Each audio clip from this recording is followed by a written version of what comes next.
All right, today we're talking about World War II, um, which I'm gonna probably go through this quicker than I normally do, just because I feel like of all the topics, this probably is one that you've come across, and certainly other classes. And I mean, this is one of those things that is typically covered in other classes, and even just like common cultural stuff. I mean, all of you are probably pretty aware of sort of general sort of background knowledge to World War II, and um, so like I said, we'll probably go through this a little bit quicker. Try to focus on things um, maybe that I think some angles maybe you haven't thought about things before. Um, and try to at least keep you this interesting and informative things that maybe had it come. And obviously, still covering the basics. Just like I said, probably go through a little bit quicker. So here we go. World War II. Um, I hope that you, um, like in your world history class, talked about a lot of these causes. I mean, what I'll probably will do is I have a world history PowerPoint that just basically is a better version of just like the causes of World War II that I might just tag along in this email with this, just so you have it, just in case. But if we look at sort of the causes of World War II, you have to tie basically most of the sort of immediate causes of the World War II can be tied to the Treaty of Versailles and punishment of Germany in the Treaty of Versailles, and then sort of the poor economic conditions that lead to the growth of Nazism, and then obviously then tie like the cause of World War II to the rise of Hitler and Hitler's consolidation of power in Germany.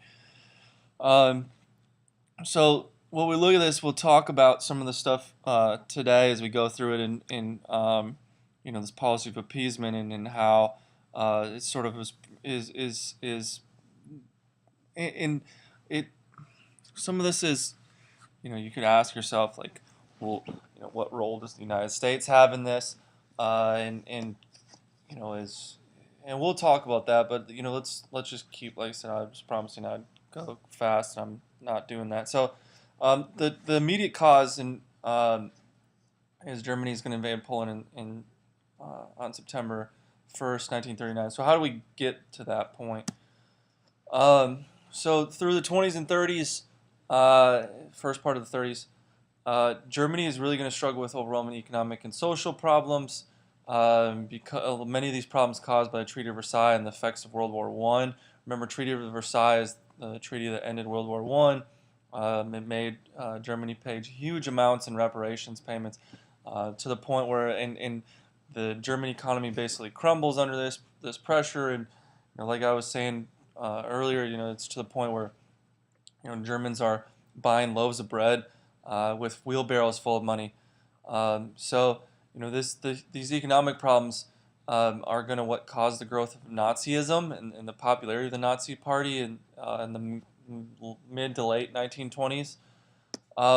It's really from 1932 to 1934 that Hitler is going to basically be able to consolidate power and take control of Germany and creates a totalitarian state. Like I said, I'll send you a short PowerPoint that I think is about like 10 slides that sort of goes through how he does that, because I think that's an interesting and important thing to know.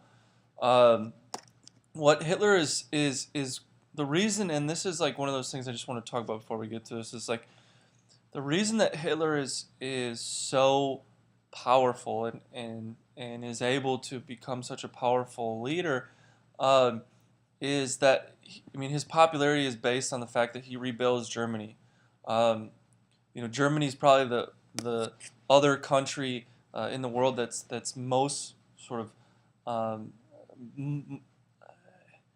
it's probably the other country other than the United States that experiences the Great Depression to the same depth that we do.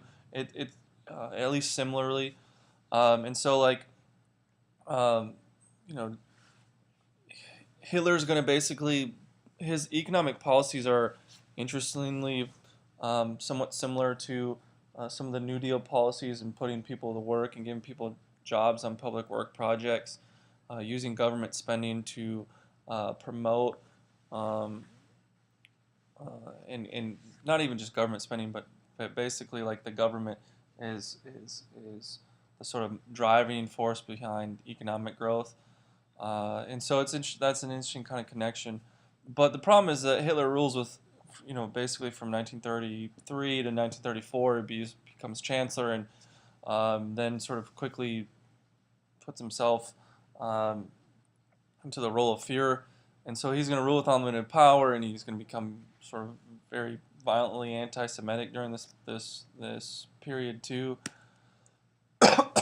Excuse me. Um, so during this period, we look at this. The other thing that Hitler's really going to be known for is he's incredibly nationalistic, and this sort of promised return of like German pride. I mean, that's the whole part of like um, taking the name Führer and saying it's the Third Reich, and it's the German, it's Reich that's going to last 1,000 years and all that kind of stuff. Is like that he promotes nationalism, he gives people jobs. That's sort of like the base for his Nazi regime. If we look at Hitler's sort of sidekick, Benito Mussolini. So Mussolini is going to be the fascist leader who took control of Italy in 1922. That PowerPoint I'm going to send you talks a little bit about that. What's interesting about Italy is that they invade Ethiopia in 1935, and that's a good example there. That's a marker of like how weak and ineffective the League of Nations was. Remember, the League of Nations was created after World War I, but the United States never joined it. It also didn't have a military force, so it was terribly weak. Um, and so it's a good example when Mussolini invaded Ethiopia of like the weaknesses of the League of Nations. Japan's going to be the other sort of third aggressor in this. Japan's interesting because it's not a totalitarian dictatorship, but what Japan does is like Japan reacts to the effects of the Great Depression by becoming much more militaristic, and so these military leaders get control of Japan and thought that like militaristic, imperialistic expansion and these aggressive military conquests would help solve Japan's economic problems. And so throughout the 1930s, you can see the areas on the map in brown that Japan's going to spread into. And this becomes increasingly problematic throughout the 1930s. And by the time that we get to 1940, because not only does Japan sign a pact with Germany and Italy, sort of aligning them with the Axis powers, but Japan, as it expands, as you can see on this map here, the Philippines were still in U.S. possession at that time, and so increasingly, Japan starts to threaten U.S. interests in Philippines, and many American diplomats became increasingly worried that Japan would attack the Philippines and that Japan would try to take over the Philippines. If we look at, sort of, and I sort of just alluded and mentioned this, is that the League of Nations is really going to not do very little. They're going to do very little during the 1930s to stop this aggression by Italy, Germany, and Japan as they expand and militarize. And we'll talk about some of this as we get into like Hitler's militarization policies and how like we get to appeasement. But let's talk about sort of American neutrality. So like as this, especially as the 1930, like once we get to 1935, 1936, 37, I mean it becomes increasingly clear that America is trying to stay neutral and stay out of it, and trying to avoid the sort of entanglements that get America involved in World War I. Because remember, I mean, one of the big reasons why America gets brought into World War I is that their ships were getting shot down, and Americans were getting killed in this. And so, like, one of the first things that they do in 1935 is they say, well, we're not going to sell anything to belligerent nations. That changes because Americans realize like, hey, we can make lots of money off this, and we're in a Great Depression right now. Um, so maybe we can we can use these sales to help get us out of this depression. And so what happens is the U.S. had a cash and carry policy where you had to pay cash for things, um, and you had to come pick it up and transport it yourself. So you can sort of see the effects of World War I in that. But they were very strongly Americans very strongly wanted to stay out of this conflict. So you can see, that this was, you know, um, it wasn't necessarily a 100%. I mean, there's obviously both sides. As you can see, some of the doctors who was an outspoken proponent of American intervention, um, but you mean like isolationism was strong in the United States. That you know, um, there was this kind of this great uh, ability for America to stay out of Europe's problem. They want to because you obviously have like the Atlantic Ocean separating the two continents. If we look at appeasement, okay, so this is important. So um, during the 1938 in well really 1937 1938 well really from really 1936 forward, Hitler starts to aggressively rearm. Hitler starts to expand German territories. So like he starts annexing territories in Austria and along the Czech border. Um, in 1938, they called the Munich Conference to basically say like, Hitler, we need to come to terms. You need to stop expanding uh, Germany. You can't do these things.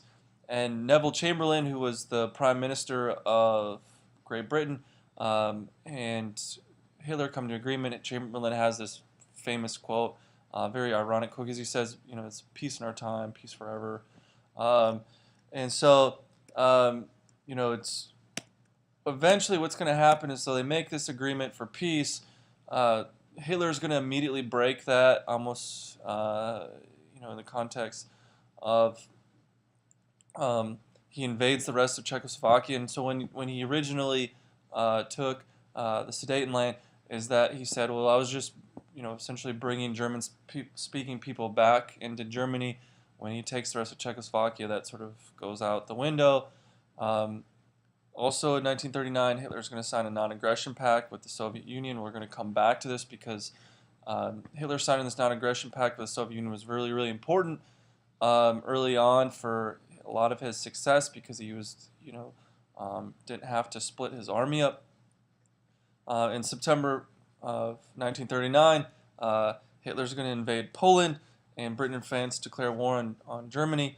What's interesting is, if you, and I'm going to kind of switch over here to this so you can kind of see this, is that even once and this is what we talk about appeasement, okay? So appeasement's an important thing to understand, is that even once the Germans invaded Poland, that Chamberlain gave Hitler this like 0 hour agreement, whereas like if as long as if you can this is this sort of like last chance to pull your troops back, and we won't have to go to war with you.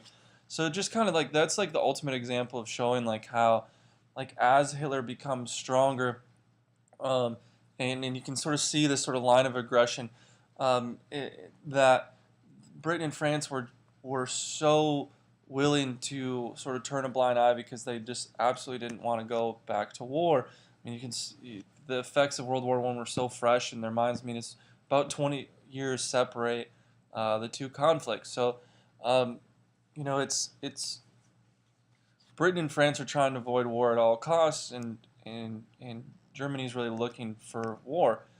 Um, so this first stage of World War II, I sort of like say this is Hitler's wild ride in Europe while the U.S. watches. So um, when we look at the sort of two sides, so you have Allied powers, which at least originally is going to be England, the Soviet Union, France, and then the United States after Pearl Harbor. And then the Axis powers are going to be Italy, Germany, and Japan. So if we look through sort of Hitler's movement through Europe, is that Hitler very quickly attacks west. Basically, the same route that the Germans took in World War I through Belgium. Hitler takes that same route through Belgium in World War II into France. Hitler very quickly uh, um, is able to occupy France. He occupies Poland, um, and so within a year, Hitler controls basically all of Western Europe, and the Battle of Britain starts. And what's important about the Battle of Britain is Hitler's going to heavily bomb London repeatedly, but Winston Churchill, who was the new Prime Minister of England, uh, he sort of refuses to back down. Hitler makes some Hitler makes some bad mistakes here too. They just actually are putting out a movie about this. Dunkirk. You talk about like the miracle at Dunkirk and how British civilians are able to help basically save the British army when the German army had them pinned against the English Channel. And what's interesting is during this period is that um, Congress is going to at least initially declare neutrality, but as the war rages on, the U.S. is going to begin to take increasingly bigger and bigger steps towards supporting England and trying to make sure that England didn't fall to Hitler. So we kind of look through at this process. Is 1939, the Neutrality Act was revised so that they could sell arms to Britain. Increasingly towards the election of 1940, public opinion is very divided about this, and I think that the election of 1940 is an important sort of marking place for like a shift in policy by FDR, which just makes sense. I mean, as he knew the public was fairly divided over this topic of how much support to give to Britain, uh, what kinds of support and all that kind of stuff, and what was legitimate for the United States to get involved. At this point, by 1940, the American economy had really started to improve, selling and producing more goods to the Allies.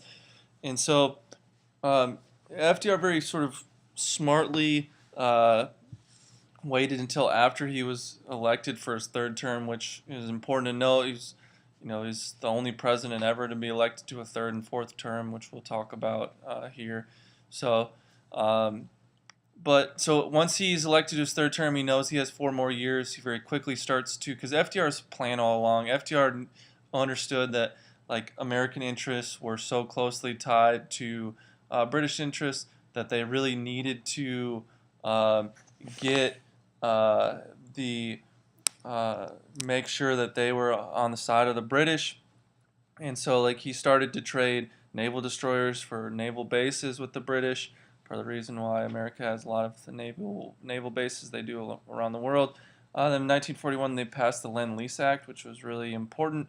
And Lend-Lease aid is going to be in sort of just to Great Britain alone was $50 billion.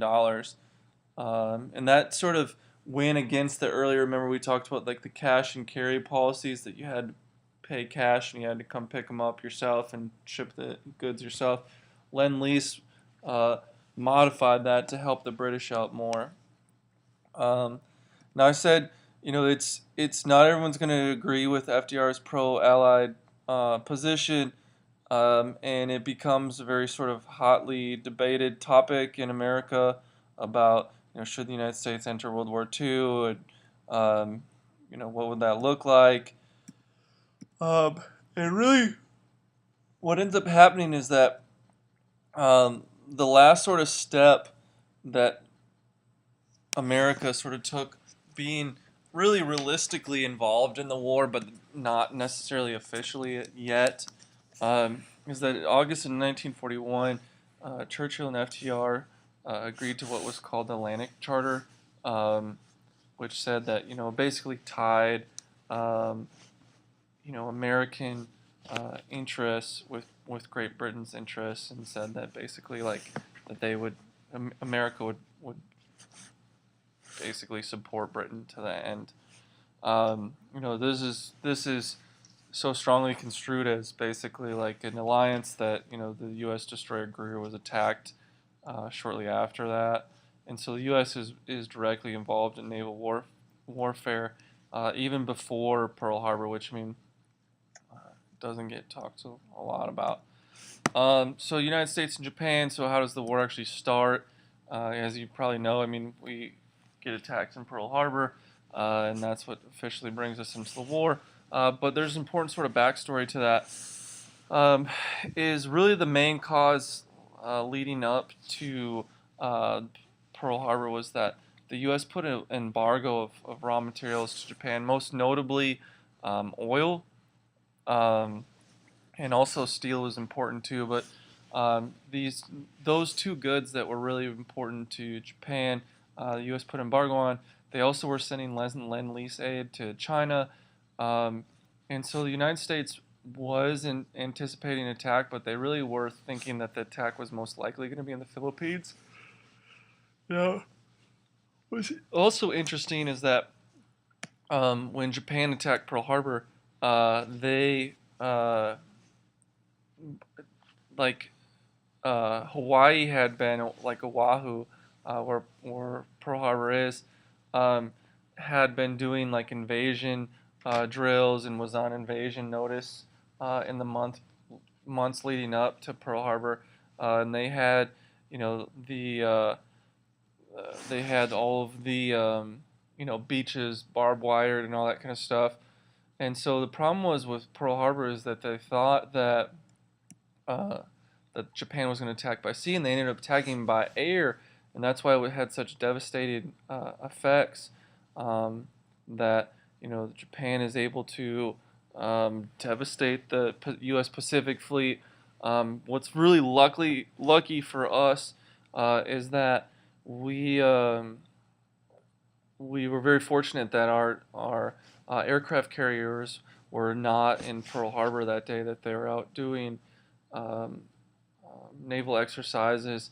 And so even though basically most all of the battleships um, were destroyed, none of the aircraft carriers, and as we'll talk about sort of at the later part of this PowerPoint, is that um, during World War II, nations really quickly realized that aircraft carriers become like the most important parts of your navy, and so that's really an important part. FDR gives a really famous speech after Pearl Harbor. He calls it a date which will live in infamy.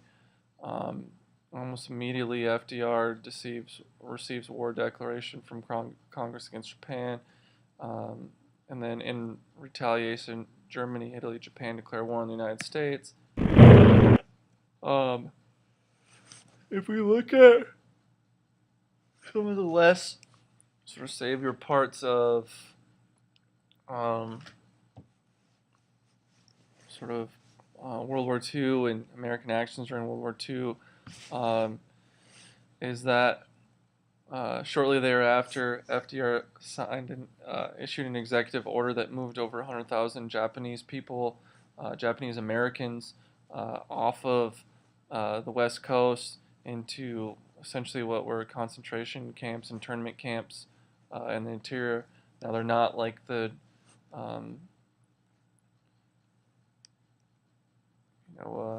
like death camps like the Nazis had, but these internment camps, people were forced to sell and give up their homes and businesses, uh, and basically relocated to these camps. You can see some of the pictures here.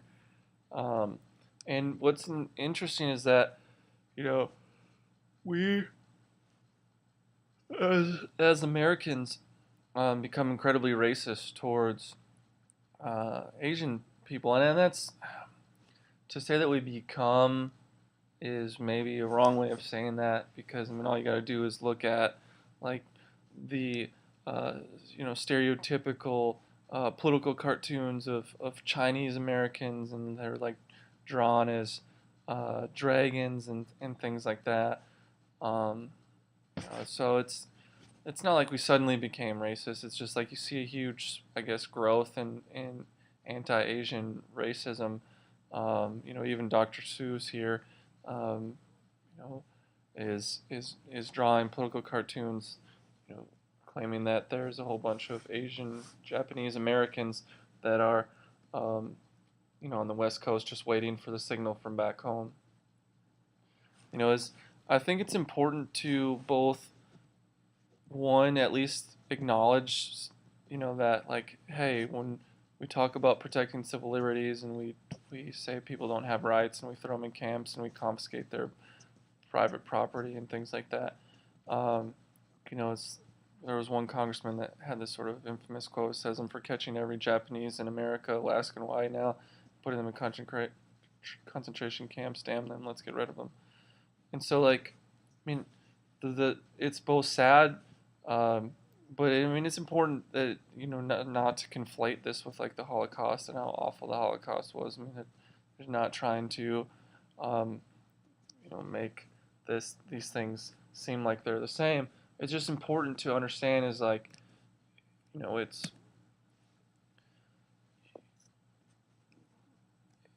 there are a lot of things we'll talk about as we sort of roll through this that like we're not totally guiltless in this, and it's not necessarily as clear cut as people always make it seem. As like you know one side did all of the bad things and one side did all of the good things. We'll talk about sort of firebombing campaigns uh, and talk obviously about the nuclear weapons and things like that, but just something to consider.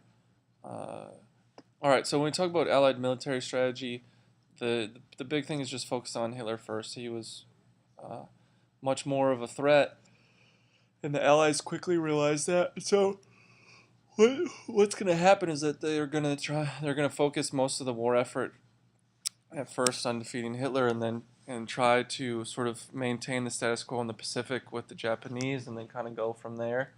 Um, as America mobilizes for war, this process happens incredibly quick, and this what ends up, like the Japanese kind of awaken a sleeping giant, so to speak, in America is that as we quickly mobilize for war and we start to like basically put the whole economy into war production, um, there's massive industrial output. Sometimes they call this like the American production miracle during World War II because we were twice as productive as Germany and five times as productive as Japan, and so like our sheer ability to just like produce um, massive amounts of goods um, is really is a huge part of the reason why we're able just to overwhelm the Germans and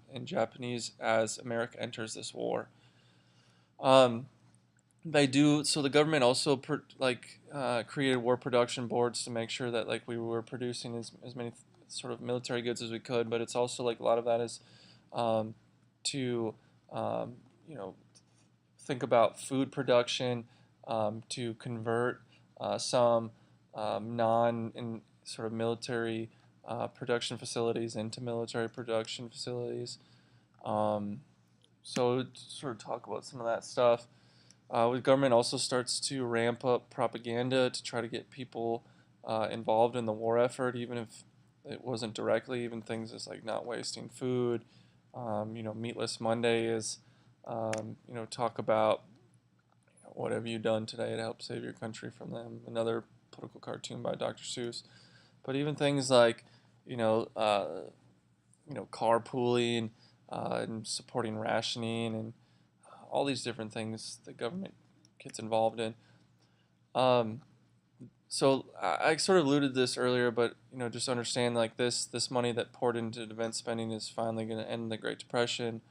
Um, this, and really you can start to see a sort of discernible sort of difference in economic growth, really from 1939 to 1940, and then certainly from 1940 to 1941 were huge changes in the economy. Um, we already kind of talked about this production miracle, so I'm going to jump through that. Um, so what's interesting about so if you look at the map here, this is sort of the extent to which like German occupation was greatest. Um, if you sort of look at this, so Hitler makes a couple sort of huge mistakes. One, and we should have mentioned this already in this PowerPoint. I've sort of missed that. Is that Hitler attacks Russia when he didn't have to before he defeated Great Britain. So Hitler's never able to defeat Great Britain, and he sort of grows frustrated with this, and he attacks Russia, and he opens up a two-front war, and then the Axis powers bring America into this, and so American and British troops are going to be able to invade Africa and really start like a third front in the war. Um, and so if we look at some of these turning points here, is that like the Battle of Stalingrad in the Soviet Union is really the big turning point at initially. This and D-Day are obviously the two huge turning points in Europe. D-Day is coming a little bit later though, and this is like the beginning of the end for Hitler's sort of dreams of dominating Europe. Um, Hitler's armies were forced to retreat. Um, I think actually lost like 300,000 troops or something in the battle there. Um, the Allies are going to continue to advance across North Africa. This is, and what they're doing is they're sort of, uh, as you can see, the arrows they're both sort of coming in towards the middle, towards Italy. So they wanted to invade North Africa and use the North Africa as a way to invade Italy. So they would go from North Africa to Sicily and then into Italy, which is exactly what they do. And so July 1943, they invade Italy, and even though the fighting is really harsh and because of the Italian um, terrain, um, they are able to eventually like overthrow Mussolini. Actually, what's interesting is that Italians overthrow Mussolini, and then there's a new Italian government that's formed, and the Allies sign a peace agreement with them. Um, what's going to happen in Europe is that they're going to continue to sort of uh, uh, firebomb and conventional bomb Germany, looking basically to um, weaken Germany enough to uh, be able to invade France and regain France. And that's so. What's interesting is, this D-Day. So when we talk about after World War II and the Cold War starting, it's going to be important to note that like by the time that D-Day had happened, the the relationship between the Soviets and Britain and the United States had never been good, really, honestly. Um, but they had already really started to cool considerably because Stalin kept telling the Americans and British, you need to invade France, you need to invade France, and you need to invade France so that you open up a true, uh, you know, second front, third front, however you want to say that, depending on how you qualify Italy. Um, and I think it's no reason to question why the United States and Britain sort of delayed their invasion as long as they could, is kind of let the Soviets and the Germans duke it out. Uh, the Germans obviously clearly the enemy, and the Soviet Union maybe at best is sort of tenuous ally. Um, but once D-Day happens, obviously D-Day is the largest amphibious invasion in world history. You can see the sort of picture there on the bottom is a massive invasion force um, lands on the shores of France, and within a couple months, they're able to liberate France from German control. And so you sort of see the map here is that this is sort of it all sort of folding back in on the Nazis. Um, it's really so Hitler's going to be caught between Allied troops coming from the west and then Stalin's forces coming from the east. Uh, the last sort of big hurrah battle by Hitler in his last attempt to sort of push back was the Battle of the Bulge, which failed miserably. Um, what's interesting is that, and I think like this is something that gets sort of missed in history books, is that it's really as Russians are the ones that sort of win the race to Berlin, and this is going to be noteworthy when we talk about how the Cold War starts and like where they divide Germany after the war. But Berlin is going to fall pretty squarely in Russian occupied zones because the Russians, like I said, were the first ones to Berlin. Um,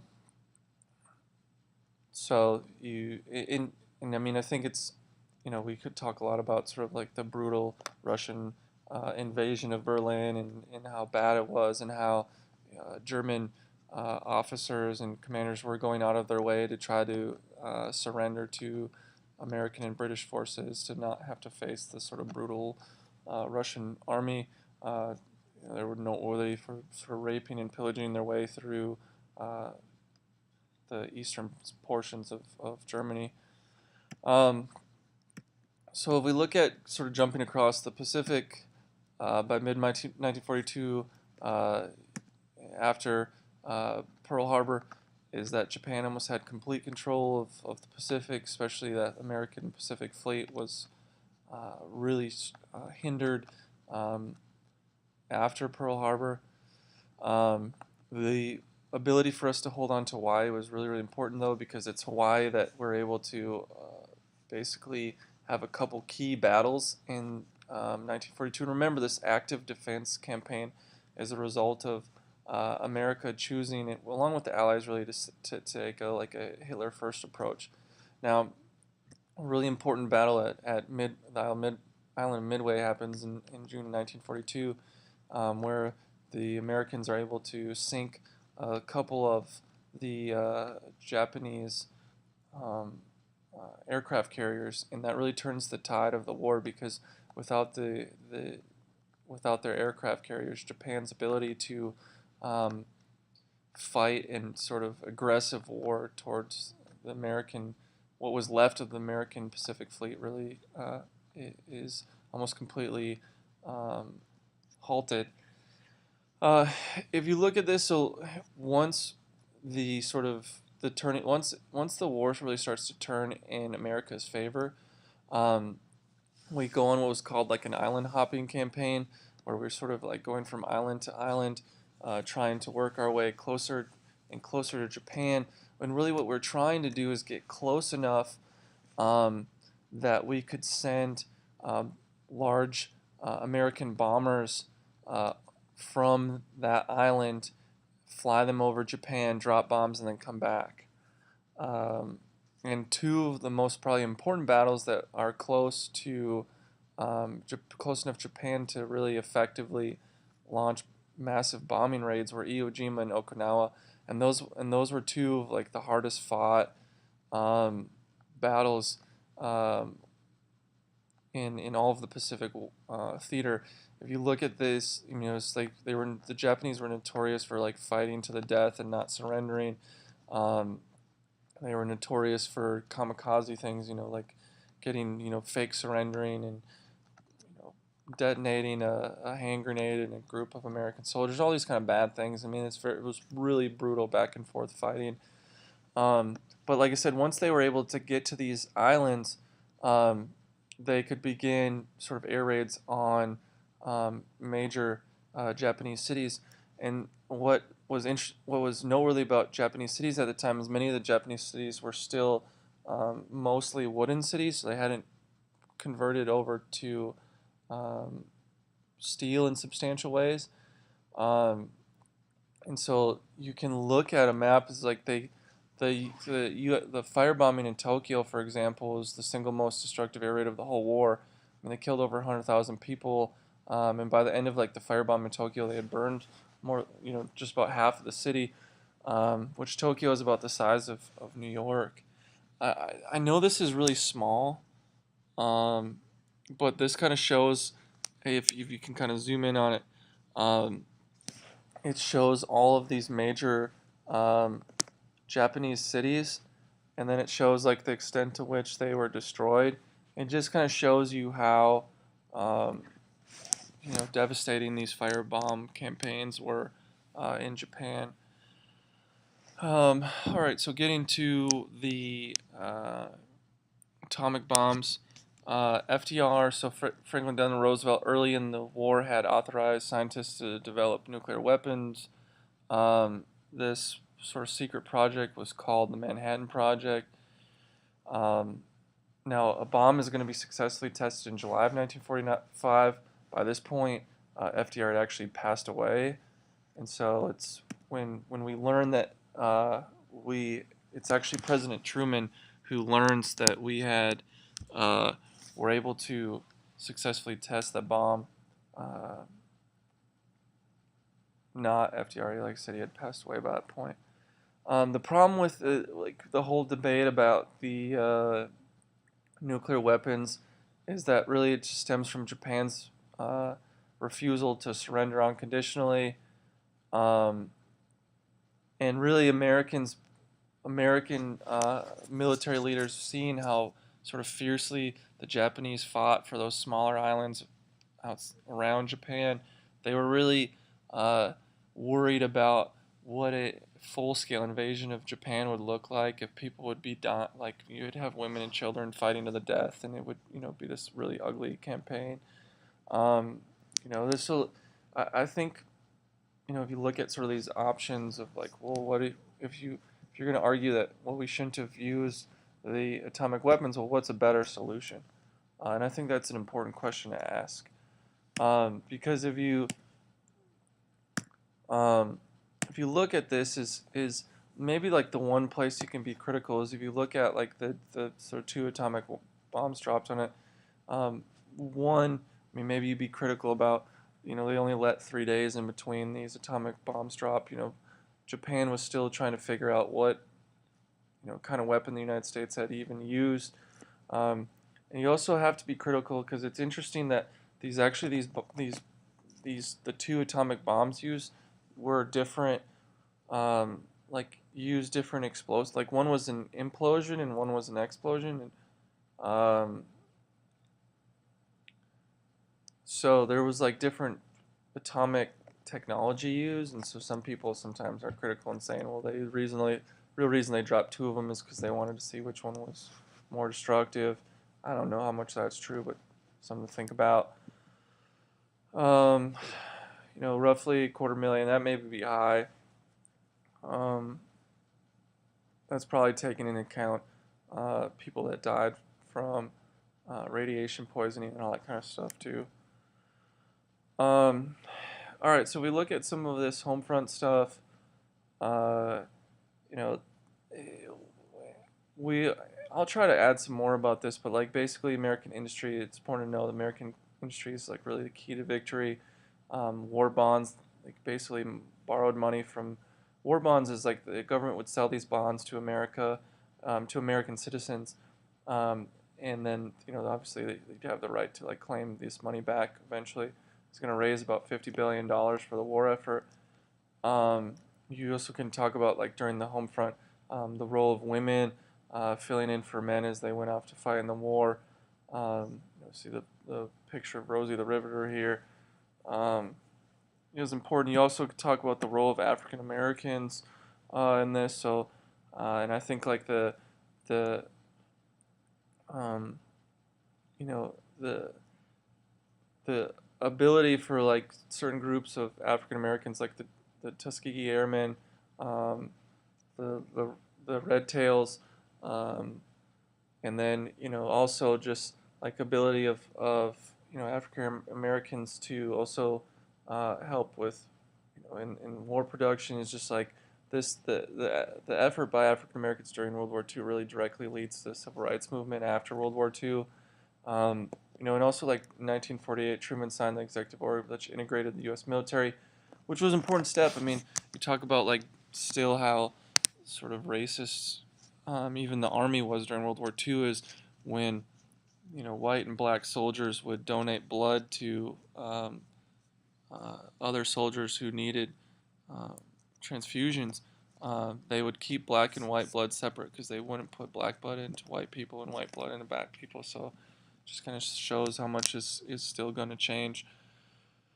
So Japan's officially going to surrender after the second atomic bomb is dropped on Nagasaki. Um, and then, and I'm actually going to stop here because it's this is kind of getting into. Well, I'm just going to skip over that because we'll talk about that when we talk about the start of the Cold War. Um, so if we look at sort of the cost of the war, you look at the United States lost over 300,000 soldiers. There's going to be at least 60 million people dead in the world. If you look at over 25 million Russians, so roughly half the people that died in the war were Russian. There's going to be over 10 million people that die in death camps. And the sort of cost, another big cost of the war is that it's going to start the Cold War. And that's what we'll talk about next week.